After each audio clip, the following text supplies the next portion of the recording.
जय हिंद। चलो, आज आपके डिमांड पर हमको लेकर के आना ही पड़ा क्लास 11th को, ठीक है।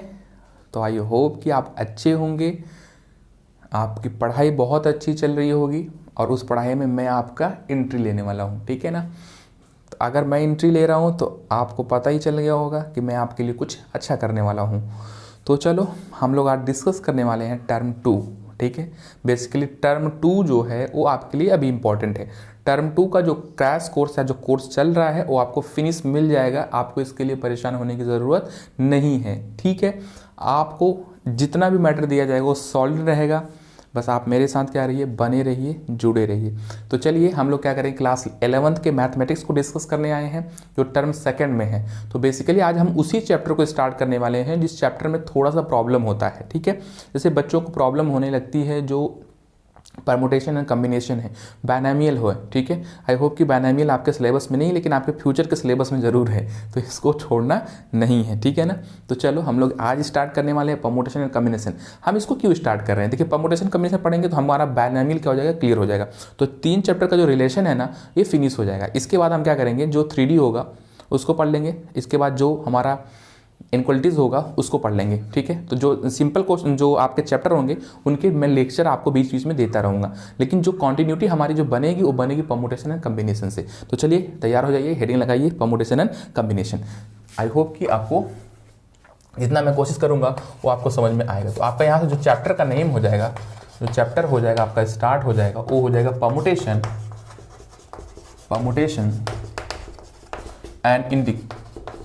Permutation and combination, okay. बहुत इंटरेस्टिंग चैप्टर है और बहुत अपने लाइफ से जुड़ा हुआ ये चैप्टर है, ठीक है ना।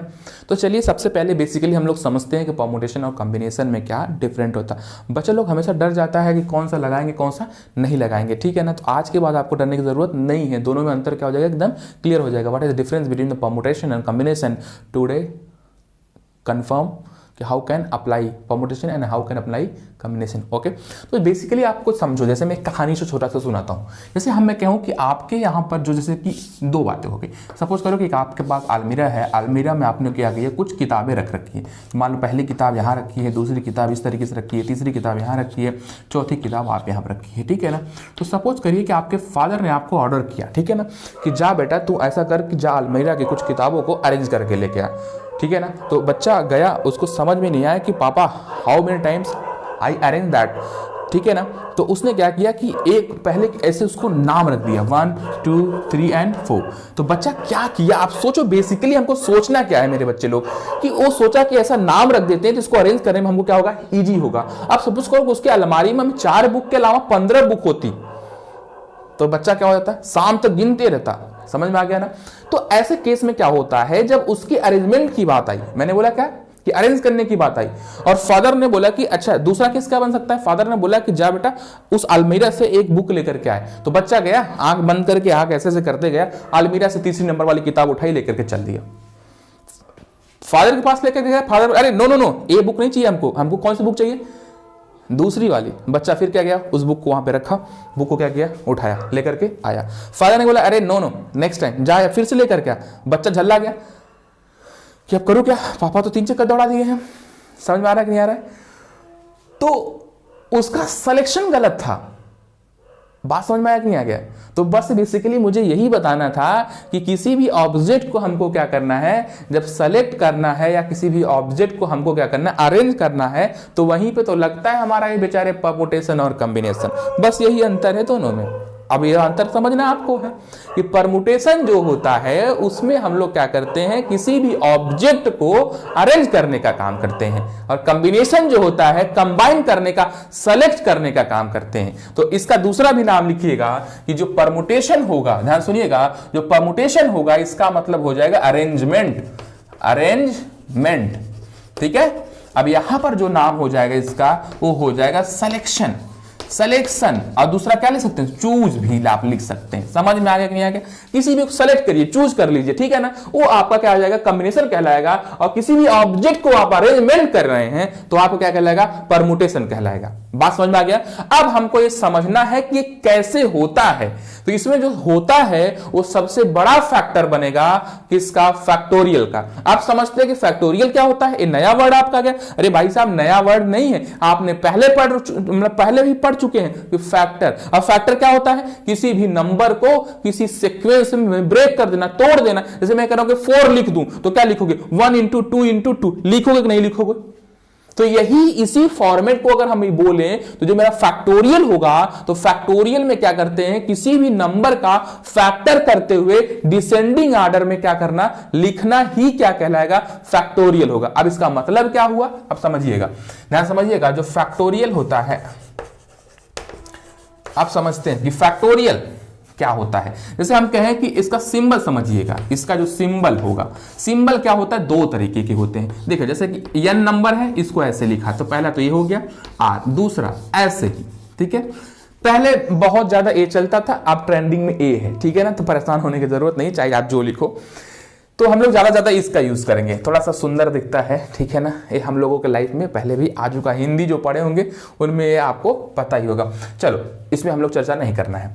तो बेसिकली तो जैसा मैंने बोला कि किसी भी चीज का, किसी भी नंबर का अगर आप फैक्टर कर रहे हो, सपोज करो 5 को फैक्टर किया, तो 5 का फैक्टर करोगे तो 5 का मल्टीप्लाई करना पड़ेगा। तो 5 को मल्टीप्लाई करने का मतलब है किसी भी नंबर को उसके डिसेंडिंग ऑर्डर में मल्टीप्लीकेशन करके लिखना ही क्या कहलाएगा, फैक्टोरियल कहलाएगा। तो इस मतलब इसका हो गया कि 5 × 4 × 3 × 2 × 1 × क्या, 0 × -1। ना, यही तो यहां पर समझना है मेरे बेटे। अब आपको समझ में आ रहा होगा कि 0 तो सर आपने ले लिया, हमने हाँ बोला कि 0 तो हो गया, लेकिन किसी नेगेटिव को आपने क्यों रोक दिया। मैंने बोला बेटा देख, नंबर कभी किसी नंबर को नेगेटिव में जाकर के अरेंज कर पाओगे क्या। मैं बोलूं जा बेटा -5 किताबें अलमारी में रखी हुई हैं, ठीक है।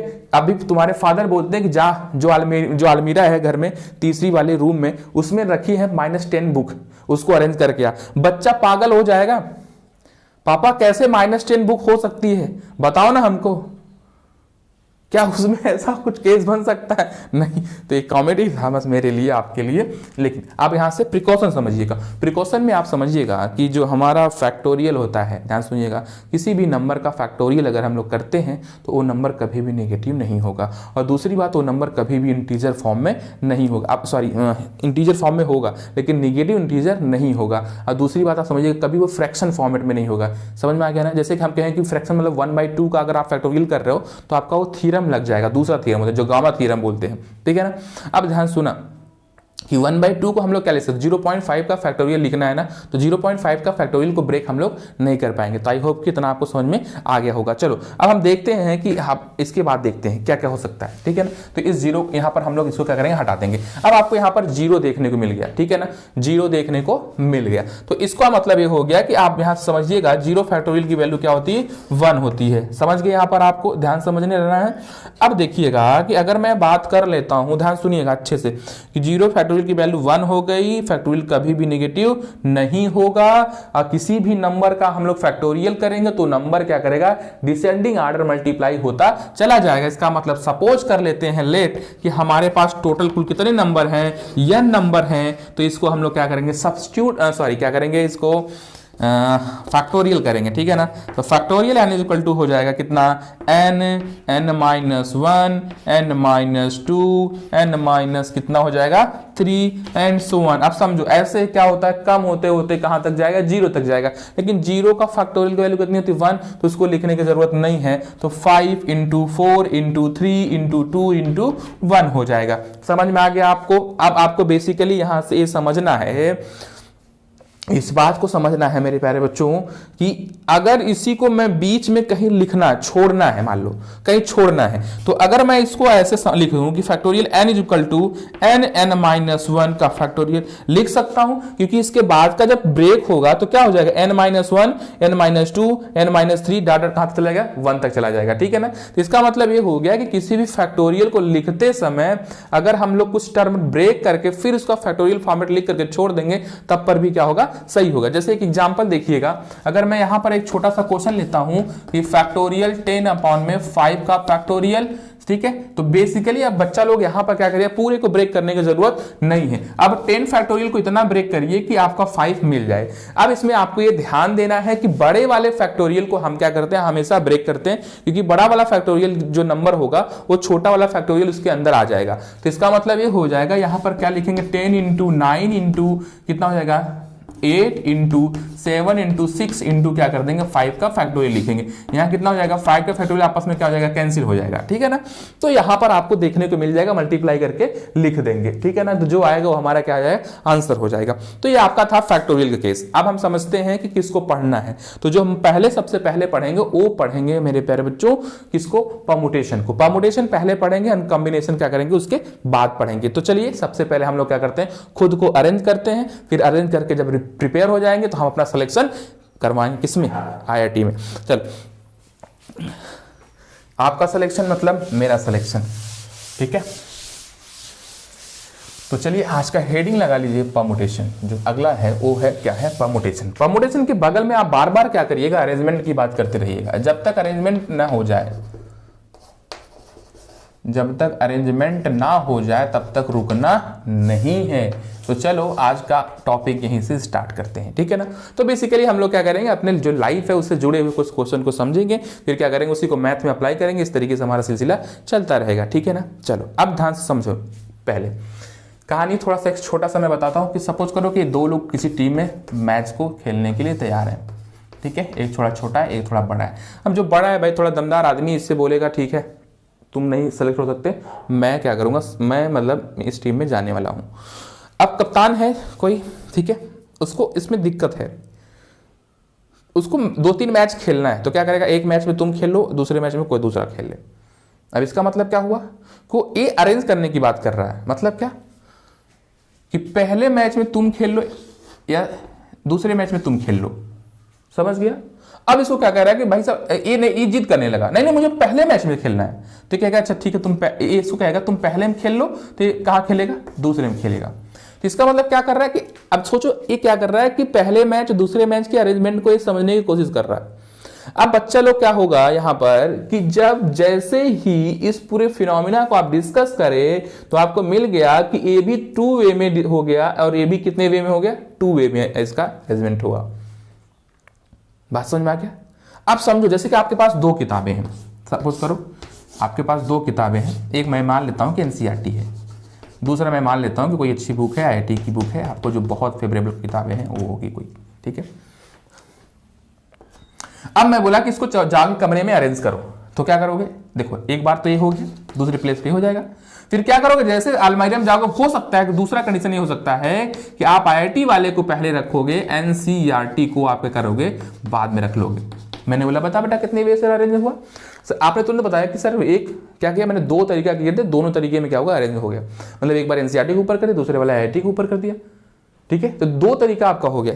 अब आपको बेसिकली ये हो गया कि छोटे आप जो ऑब्जेक्ट लेंगे उसको तो आप बता लेंगे, लेकिन मैं अभी बोलूँ कि जा बेटा 150 किताबें हैं तेरे अलमारी में, अरेंज करके आ, बच्चा 3 महीना वहीं उसी कमरे में रह जाएगा, समझ गए ना। तो ऐसे बड़े सवालों को हम लोग क्या करेंगे, परमुटेशन के हेल्प से क्या करेंगे, सवाल को सॉल्व करेंगे। तो चलो आई होप कि आपको थोड़ा सा समझ में आया होगा। अब देखिए किसी भी ऑब्जेक्ट को, अच्छा सुनिएगा, किसी भी ऑब्जेक्ट को जब अरेंजमेंट करते हैं तो जो ऑब्जेक्ट होता है, अगर ऑब्जेक्ट रिपीटेड नहीं है, तो अगर कोई ऑब्जेक्ट डिस्टिंक्ट ऑब्जेक्ट है तो हम लोग उसमें क्या करेंगे। तो यहां पर 2 केस बनता है, देखिए ध्यान से सुनिएगा, एक एक बातें मैं क्लियर करूंगा आपका, ठीक है, और बहुत जल्दी मैं आपको फिनिश कर दूंगा। ऐसा नहीं कि हाँ इसी में बहुत ज्यादा टॉपिक को लेकर के पढ़ाना। देखिए परमुटेशन खत्म होने वाला वो चैप्टर नहीं है, कॉम्बिनेशन भी खत्म होने वाला चैप्टर नहीं है, इतने इनमें ज्यादा टॉपिक है इतने। लेकिन क्या करूंगा मैं, शॉर्ट वीडियो में आपको अच्छे से इसको समझा सकूं, लेकिन इसके लिए आपको कॉन्टिन्यूटी हमारे साथ बनाए रखनी है, ठीक है। जैसे ऐसा नहीं कि आज लेक्चर देखा तो खत्म कर दिया, कल के लेक्चर को नहीं देखना है, ठीक है। आपका जो लेक्चर होगा वो सुबह हर रोज 8 बजे आपको देखने को मिल जाएगा, एवरी डे, ठीक है। आगे की प्लानिंग में आपको बताते रहूंगा।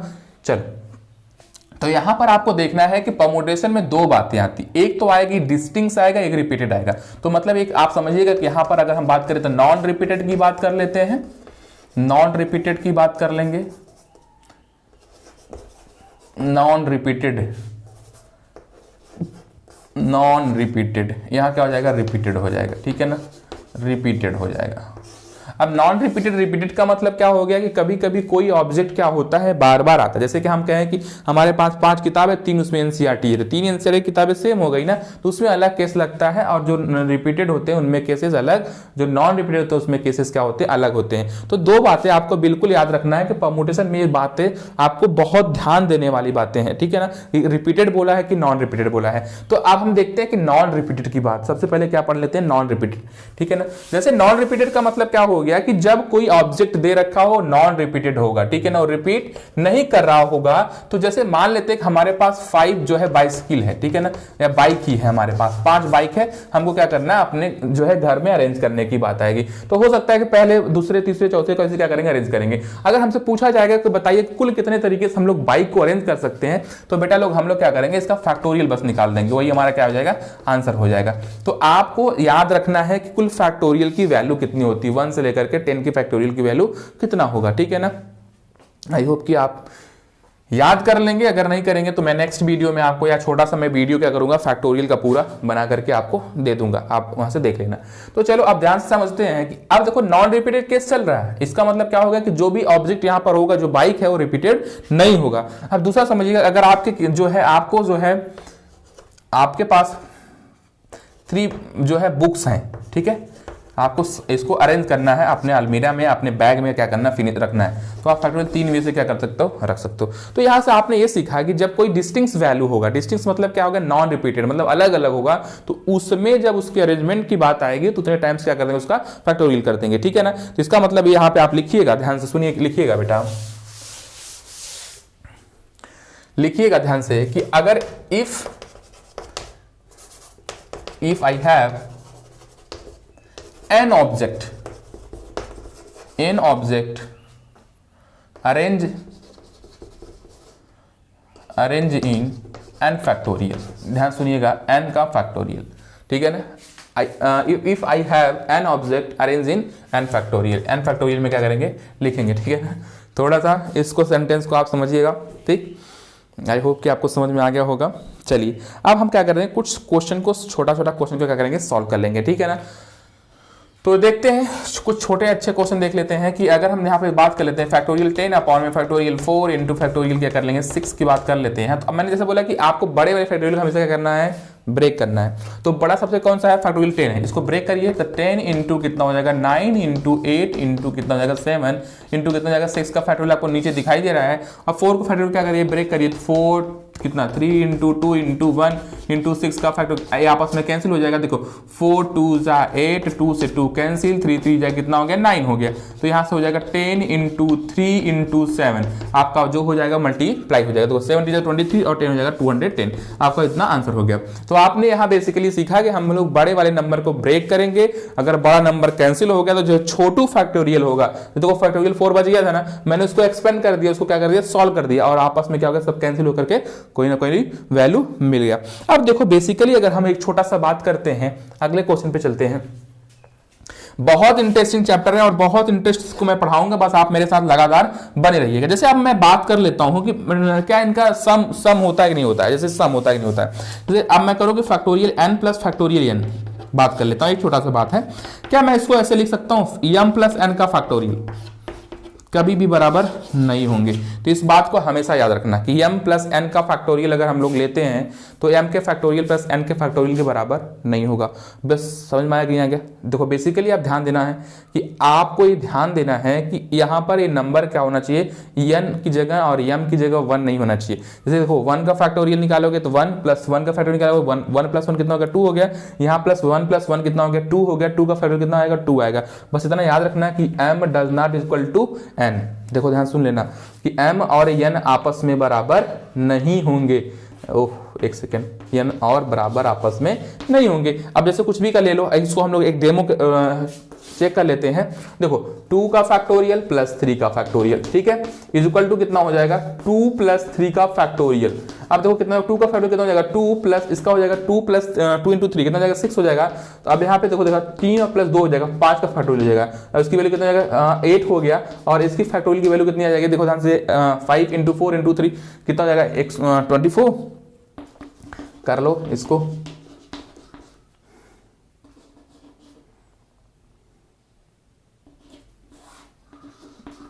देख लो यहाँ से ध्यान से समझ लो, ये कभी भी बराबर नहीं होने वाला है, ठीक है ना। तो इस बात को भी थोड़ा सा ध्यान देना है, ठीक है। कब? जब यम और एन आपस में बराबर नहीं होगा तब।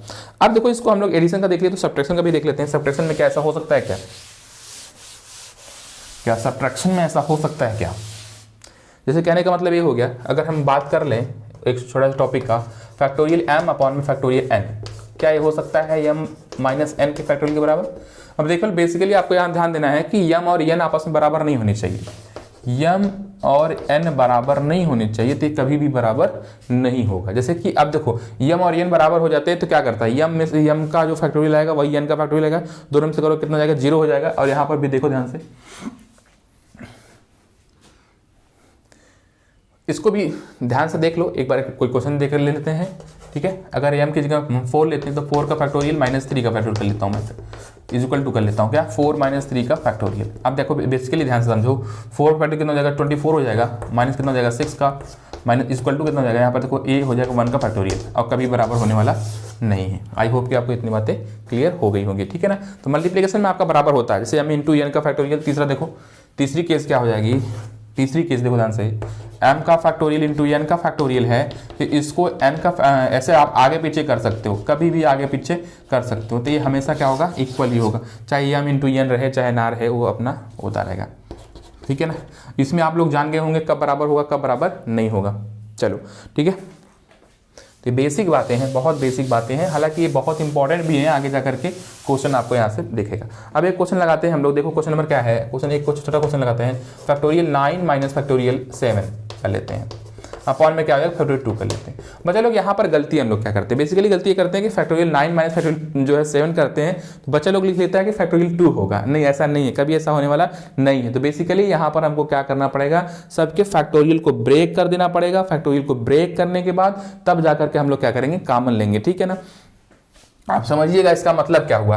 तो चलो मैं यहाँ से थोड़ा सा और बड़ा सा नंबर लेता हूँ, फैक्टोरियल 7 ले लेता हूँ, ताकि और इजी वे में सॉल्व हो जाएगा। अब सॉल्व करने का तरीका क्या है, अब देखिए फैक्टोरियल 9 को अगर हम सॉल्व करेंगे तो फैक्टोरियल 7 आपका क्या होगा, मिलेगा।